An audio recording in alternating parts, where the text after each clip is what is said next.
So in my video talking about the Devil May Cry anime, I brought up the unfortunate failure of DMC Devil May Cry, the reboot, and how it failed the fanbase.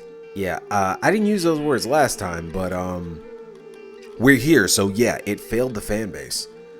Don't get me wrong, guys, let me reiterate this. I actually liked this game. I actually really liked the DMC Devil May Cry reboot. Gameplay wise, mechanically, it's great. Ninja Theory did an amazing job, but again, there were design choices that were complicated, things that were problematic. The thing is, there are two ways that it could have been fixed. One of these is dropping a sequel and throwing in some things to kind of round out all the weird loose story ends and rein it in a decade later, but we're not talking about that. No, we're going to talk about the DMC Devil May Cry reboot if it were written by Sofa. Spoilers for a 12-year-old game, by the way, because we're going to talk a whole lot about that. Let's go ahead and give it a quick recap.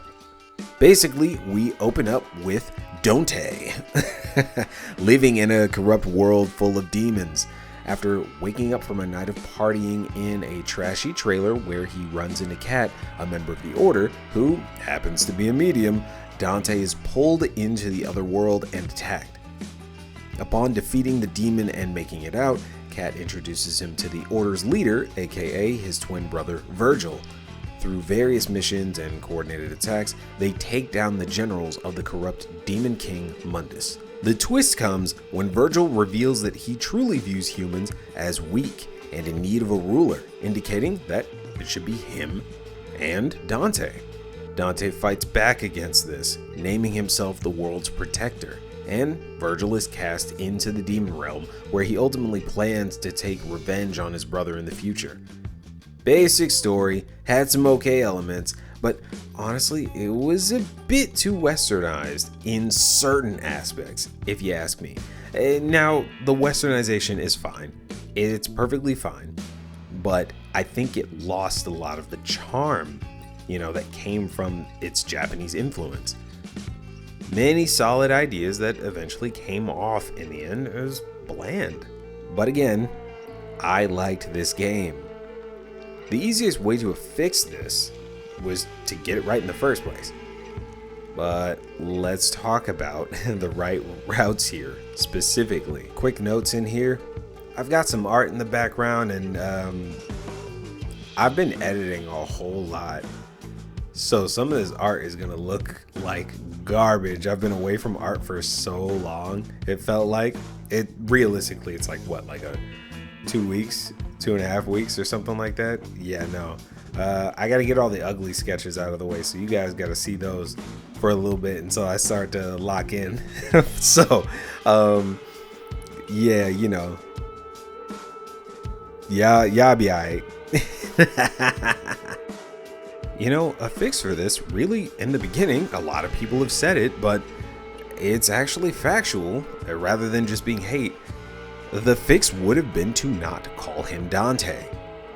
In fact, we should have had a full-on misdirect.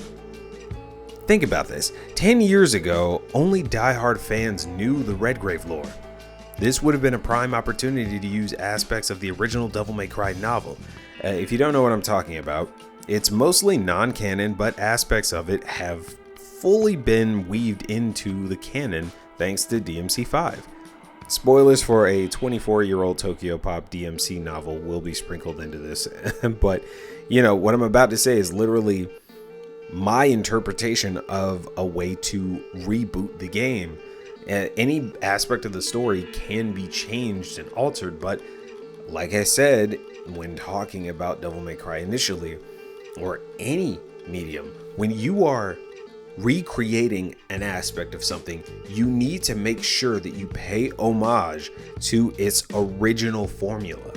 You can't stray too far away, but don't be afraid to go off the rails with this. So let's dive into this.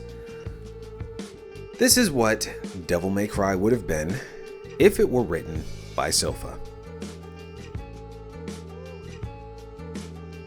we should have started this game playing as a young man, 18 to 19 years old, black hair, drinking, smoking, depressed, troubled past, and in and out of the system and psych wards, just like the DMC reboot Dante. Except this guy's name is Tony Redgrave. Dragging himself in and out of dangerous situations, seemingly by pure luck in the skin of his teeth, we see that Tony is a decent enough fighter if he can focus long enough to throw a punch. His senses are at least there, but reactions are clearly dulled. One day, after another night of debauchery, he is pulled into the other world and forced to defend himself against the Hunter Demon and its underlings. Here, Tony runs into Kat, a medium escaping the Hunter Demon. She's holding her own just fine, and if anything, views Tony as the damsel. Kat guides him in escaping, but a sloppy mistake puts Tony in a full-on brawl with the Hunter. It's here that we learn that Tony isn't exactly operating with human abilities. He is being haunted by a devil arm, a demon weapon, that manifests itself as a small blade when Tony is hurt or in danger. With the help of Kat, he's able to defeat the Hunter Demon and escape. That's our opening. From here, Tony discovers the Order through Kat. While we see a clear divide between the demons and the Order, we don't fully understand this organization and even see that they're a bit standoffish towards Tony. The Order's leader remains masked rather than revealing his identity and informs Tony that while his help was appreciated, he's no longer needed. With a quip of his sorry state mentioned, they dismiss him. Kat, of course, feels bad for Tony, but knows that this is probably for his own good.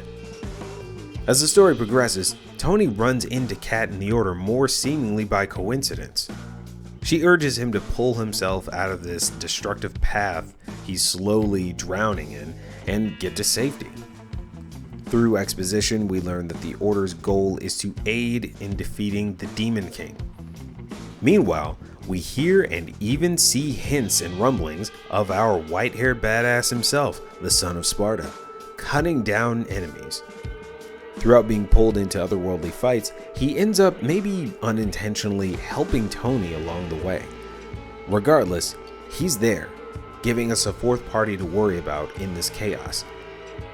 See, Tony hears the Order talk about how strong and focused the Son of Sparta is on the battlefield, his movements otherworldly, and his strength seemingly unmatched. The hope that some of the Order members have in him, Kat included, causes Tony to self-reflect. What is he doing in the middle of all this? Would the Son of Sparta see him to be a possible enemy due to being haunted by a devil arm? He ignores these thoughts for the time being. See, the way that we are framing this now is that Tony is just stumbling through life right now, causing himself and other people to have to react to the chaos that he's kind of bringing with him. We're breaking away for a second, of course. If you guys didn't notice, I'm kind of talking about what we've got going on with the story so far. The point of all of this is to set up the world a little bit more, and we're going to do that. But realistically, the way that we're having this work is that the Son of Sparta is this force, this unrelenting force that is pushing through all of the Demon King's forces, and so we have that happening. From Tony's perspective, this is how this is all playing out. Son of Sparta is pushing through Demon King forces. The Order is also pushing through Demon King forces, but they're kind of going at it different directions and different ways. They're not seemingly working together, and we also still don't know fully what is going on with the Order. That's the direction we're coming from here. So let's continue. Tony decides to try and meet with the Son of Sparta, thinking that he may know something about the devil arm that's haunting him. Through Kat, he learns that the Son of Sparta was seen at a gun shop. Tony heads there and meets the owner, Nell Goldstein. Nell takes a liking to Tony, and they develop a pretty close bond in which Tony is reminded again he's been wasting his life wallowing in self-pity. Nell is sympathetic but urges him to see that there's something more for himself. This becomes a turning point for Tony, as he continues to help the Order of his own volition and spend time with Nell at the gun shop. We're going to see how that develops going forward, that relationship, and how he's helping all these different people that he's with. Eventually, Tony becomes kind of ingrained in all of this, and that's the kind of stuff that we want to see throughout the story. There are so many different things that we can kind of glean from this. Like, over the course of months, we'll see that Tony goes from like his frail appearance to a bit more of a strong and a little bit more muscular appearance, because he's kind of putting himself in positive situations, building himself now. He's finally focusing on his health, and he drops the drinking and the smoking and everything. This is what we want to see from the character. All right, time to pull back the curtain. This synopsis of a budding Devil May Cry reboot story, of course, sets us up with a few things going through the game and having Tony roughly drag himself to actually giving a damn about anything. You know, like I said, we're going to have him drop the alcohol and the drugs and see his physical attributes change. This helps him discover more of his own abilities, which would culminate in our 6 big reveals. Number 1, the one that everyone should be able to see coming. If you didn't, I don't see how you didn't. Number 1, Tony Redgrave is Dante. That's what we're doing here. Yes, we are taking Tony Redgrave. We're taking a broken man who has been hiding his identity, who's maybe even forgotten who he is, with maybe rebellion being used to hide him in plain sight. We're taking Tony Redgrave and we're turning him into Dante. And yes, just like in the original DMC Devil May Cry reboot, by the time we get that reveal, we will have a whole moment where Tony's hair goes white and he is the son of Sparta. Now, of course, the second reveal, which you kind of heard me maybe say, the devil arm that's haunting him is an unawakened rebellion. This makes a whole lot of sense because the rebellion's very essence, in the name as well, is a driving force to fight back against all of these different demonic entities that are happening. So of course, anytime he ends up getting in a situation and he needs to fight back, the rebellion bursts through and takes control, you know, giving him some kind of weapon, some kind of strength to fight back with. We can even say that this is Dante's soul. It's his very essence, you know, speaking through and operating through the rebellion to ultimately get himself back to normal. 3, another thing that people should have been able to see because it's not easily hidden. The son of Sparta that everyone is talking about, of course, isn't Dante, it's Virgil.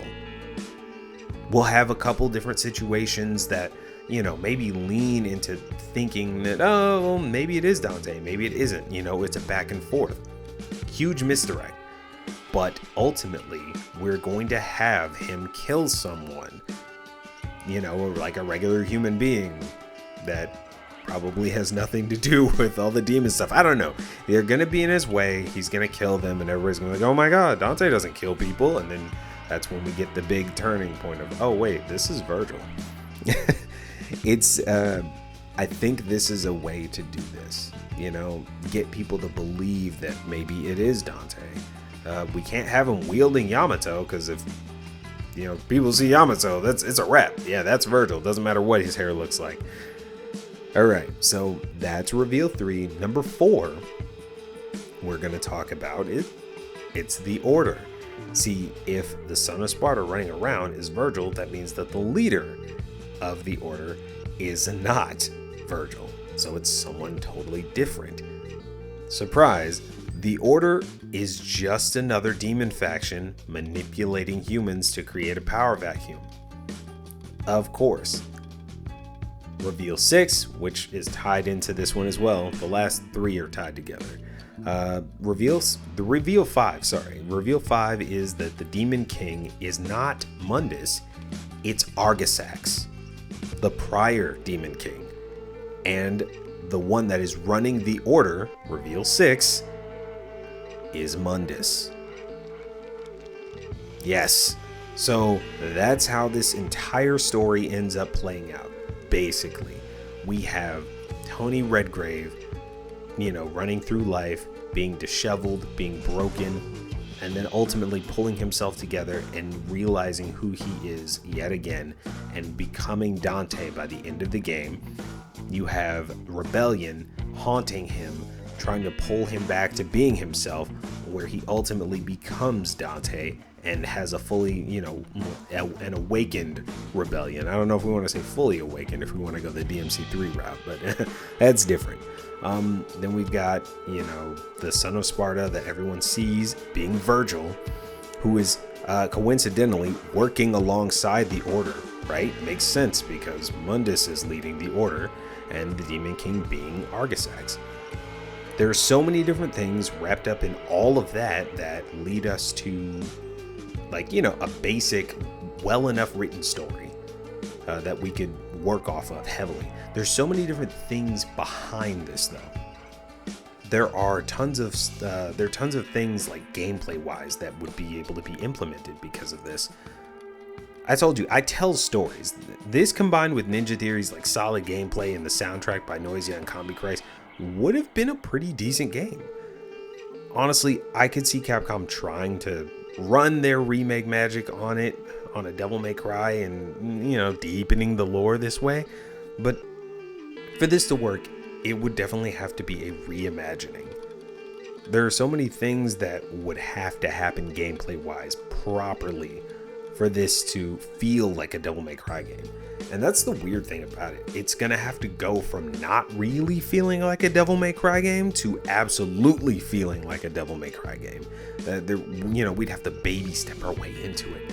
So how would we do this? First off, we need that DMC5 camera. It's real close until we get into the action, and then it kind of, pulls back and goes out, and that way we have a lot of space. That's there. But there's so many different things within the gameplay that we would want to pay attention to, like gunplay. So Tony would reload. As we play as Tony, he would have to reload and stuff, just like how Nero has to reload kind of when he does charge shots. We'd probably want to implement reloads into Tony's regular gameplay. Also, I almost want to say that guns should break when playing as Tony. It's weird because, like I said, this would not be a Devil May Cry game at this point. You can't just shoot endlessly. Maybe you can, maybe you can't, but even a subtle animation hinting towards a lot of this stuff would make things work. Of course, when you're Dante, that's where you have the difference in how guns work. By that point, he's going to have ebony and ivory, and he's not going to be reloading. He's just going to be firing wildly because that's what he does. Then, of course, swordplay is different. Tony is sluggish and heavy feeling, but hits hard. And progressing and getting more skills gets you closer and closer to that Dante speed and strength. And so at first, it's hard, heavy brawler type hits, things that, you're going to see within that gameplay that makes it seem like, okay, yeah, now Tony kind of plays different. And what we'll do is we'll just implement this into being a style. So once you get full access to Dante, you have Trickster, Swordmaster, Gunslinger, but then maybe you even have a different style that is Redgrave, which would be pretty sick. There's a whole gameplay mechanic behind playing like Tony Redgrave, and we just make it a style at the end. So people can actually shift back into it. Make it a little, make it a little fun, make it a little different. And then you have the Dante-esque version of that, where it's much faster than the original Tony fighting style. Also, mobility. Tony will gain movement options and things, and by the end, those are Dante movements. Everything's fluid. Like at first, he's just running at a jogging speed, and eventually he has the sprint and air hike and everything. We need things to supplement this stuff for Tony, but ultimately we want him to come out of this feeling like a devastating, destructive Dante. So you guys know that I'm inspired by music, which means that a lot of this gameplay and stuff will be hyper wrapped up in how the soundtrack works. So I actually really like the soundtrack from DMC Devil May Cry. Honestly, I don't think I'd change it. I'd probably just make some mechanical alterations. Basically, while playing as Tony, we'll be heavier, less destructive, but strong, And so the fighting style used would be more like brawler-esque and lean towards like the dagger or short sword or whatever. And the music will aid and showcase that a whole lot. Just to give you like a quick example. So there are two versions of How Old Is Your Soul by Combi Christ out there. There is the looped mix, which is like the battle mix that we get in DMC Devil May Cry. And then there's the original, which is straight up Combi Christ's song, right? And what I would say is, I think just the way that we have seen dynamic themes be able to be played out in Devil May Cry 5, what if we just gave How Old Is Your Soul and other Combi Christ songs that kind of treatment? And then that turns out to kind of play pretty heavily into the Tony version of fighting and combat versus the Dante version of fighting and combat. And you know what?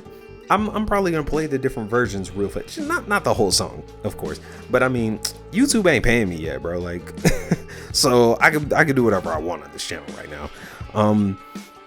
We'll start with like the regular loop mix, right? See, it sounds good, right? It sounds not as heavy, but it still sounds good. And the vocals are a little muted, honestly. I get it. It's probably just, because of the gameplay aesthetic and everything, you're focused on other things, not just the lyrics. But in Devil May Cry 5, these are pumped up. Like, the songs feel heavy. They feel as heavy as like the original. It's just looped and dynamic and, mixed into the style combat, right? Well, if we did this, if we just stuck with the original loop, right? And we have that for while we're playing as Tony, imagine how this feels when you're playing as Dante and the style meter is just going crazy.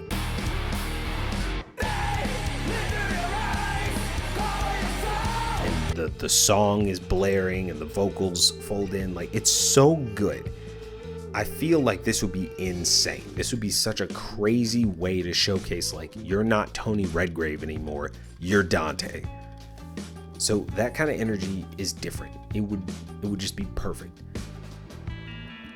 There's so many different things that we could do. But the problem with a lot of this is that when you start a project, people take things at face value so quickly. They're so quick to just be like, oh, this is wrong, I don't like it. And it's like, damn, bro, like, I mean, give us a second, hold on. Which is kind of crazy too, because this ties into what happened with Ninja Theory a lot. If you guys didn't know, Ninja Theory didn't want to reboot Dante so hard. They didn't want to give him black hair. They didn't want to do any of that. They were like, okay, hey, here's our design for Dante. And he looked like Dante. He looked like original Dante. And for whatever reason, Capcom said, hey, you guys are going to need to fix that. You're going to need to change it. Make him more this, make him more that. They wanted Dante to be new and different. While I get it, I don't. I just don't, man. They wanted to change so much about an iconic character. It's crazy. And so, is what it is, though. Ultimately, what we're doing here is we're discussing the possibilities. If we can just suspend the disbelief for a bit and enjoy a story for what it is and see where it takes us, there's so much that we're able to accomplish, so much we're able to just explore. But that involves the audience being able to suspend their disbelief as well. I played all of DMC Devil May Cry with my belief suspended because I was like, well, what are they going to do with the story? Same thing for when I watched the DMC anime. I was like, okay, what's gonna happen with the story? There are certain things I like, there's certain things I don't like. That's for all things around, right? But the point is, I wanted to give it a chance. I'm gonna do the same thing with the DMC anime season 2 when it comes out. And if they ever make another Devil May Cry game, that is, if they try to reboot it, which, I don't recommend that. Didn't work out the first time. But yeah, if they ever try to reboot it, I'm gonna give it a chance, but I am fair. So if it's trash, I'm gonna say it's trash. DMC Devil May Cry wasn't trash, but damn it, they lost a prime opportunity here. Maybe I'm just super hyper obsessed with the Red Grave lore. Who knows? Whatever. My point here is that if I wrote it, it would have been different. But that's most people in the world, right? I'm just a duck. See you soon.